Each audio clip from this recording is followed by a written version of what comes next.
Hey, Tony Gaskins here, popping in. Now, I wanted to talk to you about this because this is one of the things that I see happen a lot where with this co-parenting situation and me being on the outside looking in as a life coach and having to play the middle in both ends, meaning I got to be on both sides. I have to talk to the woman, I have to talk to the man, and a lot of times I find that the fault is really split down the middle.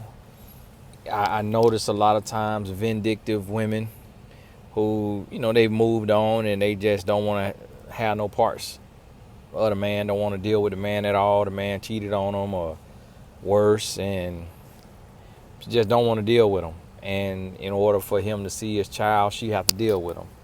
And so I see that happen. And then you have times where there are situations where y'all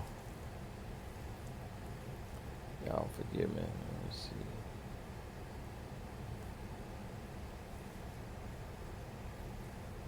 Trying to get my seat heat on. Seat cooler. You have times where the man is just terrible and he just can't do right or won't do right. And so therefore the woman has to cut him off.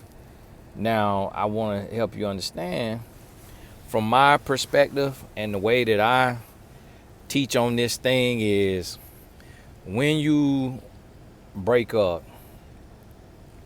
it becomes business. It's a business transaction at that point. But if the parent, and this can be inverted, it could be the woman that's toxic. If the other parent is not harming the child, then it does not matter how you feel about that parent.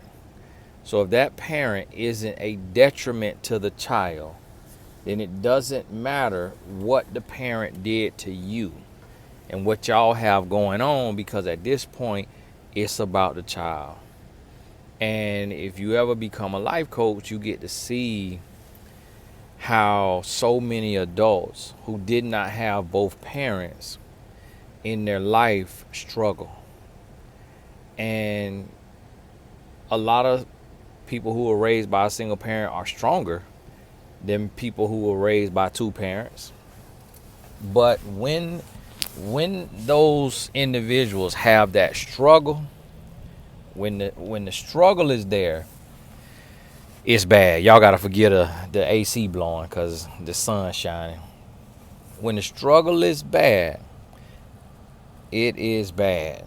It is, when the struggle there, I said, it's almost unbearable to see. Like me being a coach, when I'm looking at it, I'm like, wow, all of this could have been avoided with that other parent in your life, because some people never heal.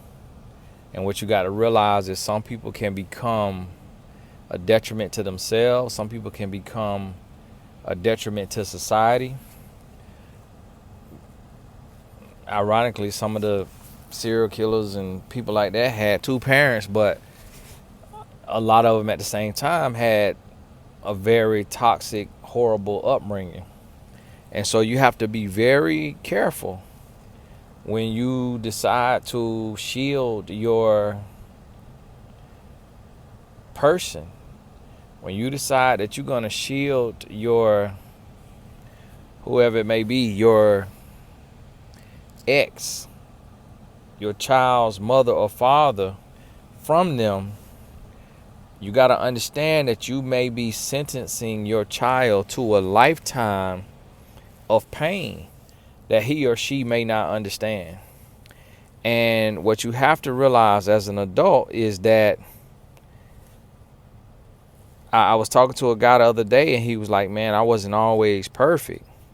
I wasn't always there. He was like, but it hurts me today that I can't see my child, that I don't get to see my child and be in my child's life, because it's so much I want to add to my child's life, and I have literally no access to my child, and nothing I do or say is getting me access, and he doesn't have he's not in a financial position to, go to court. And his child lives in a different state. And the mother took the child to a different state without his permission. And he doesn't have the means to fight it because, his money going to his bills and his life. And, he could help his son out or what have you. But he's not able to be in his son's life because the woman just, she hates him. And I've been on both sides to where I have to coach the woman, and I'm like, okay, if the man is like smoking weed around the child, he got the child around illegal activity, dope boys, he, getting drunk around the child, like acting real immature, got a child in an unsafe situation, dropping the child off at somebody else's house and all these people around. So things like that, I'm like, you gotta be careful. Your duty is to your child, not to your ex. It's not about your ex ego. It's not about what your ex want. If your ex not gonna be safe with your child and around your child, then you don't have an obligation to let your child see that parent if that parent is putting your child in harm's way, because you have to protect your child.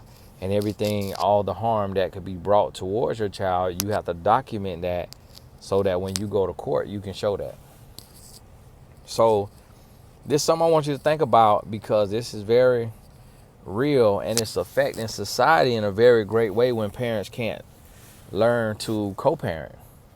And of course, there's books on it and things of that nature. I need to produce a full documentary on co-parenting and show successful co-parents on and how it could be done. But we really got to work on that and get that together and really start to process and see, like, okay, do we want to do this? Like, do we want to be at odds and put our child through this trauma and our child having to grow up and living without? Is that what we want? Or do we need to come together and make this work? And really think about that and process that and see what matters more to you. Your ego, your feelings, how you feel about your child's other parent, or does your child matter most to you? And if your child's mental health and all of that, because here's the thing, that little girl, that little boy could love their daddy to no end. Their daddy could be their superhero. But to you, their dad is a villain. Their dad is abusive, he's toxic, he's spiteful, he's controlling. But to them, they feel and see none of that. So as an adult, you have to take ownership and say, I chose this person. As a grown, able-bodied person, I chose this person. I didn't vet them long enough. I opened my legs. I slept with this person. And now they've turned out to be the worst person in the world towards me. But our child loves them to no end. Then let the child have that. Let the child have that, and you suffer the wrong as the grown, musky, able-bodied adult. You go through the headaches so that your child could be at peace and have both parents in his or her life. But hey, this is Tony Gaston. God bless you. I'm tired. Y'all got to forgive me. I need to take me a little nap. But God bless you, and we'll talk soon.